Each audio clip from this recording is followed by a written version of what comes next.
Sabbin zarge-zarge sun bayyana a kafafen sada zumunta kan Dauda Kahutu Rarara. A safiyar ranar Juma'a ne fitaccen ɗan gwagwarmayar nan Bello Galadanci, wadda aka fi sani da Ɗan Bello, ya bayyana cewa an ba wa Dauda Kahutu Rarara Naira miliyan 100 domin ɓata suna wa Davido.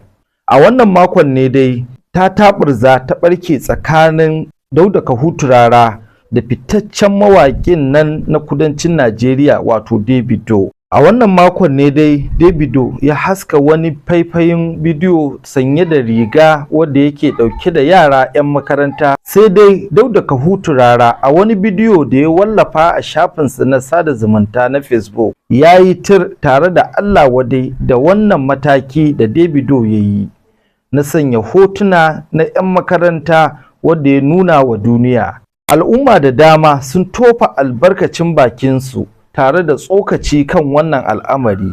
Har kawo yanzu Dauda Kahutu Rarara bai fito ya wanke kansa ko ya ƙaryata wannan zargi da fitaccen ɗan gwagwarmaya wato Ɗan Bello ya yi a kansa ba na karɓar Naira miliyan 100 kan ɓata sunan Davido.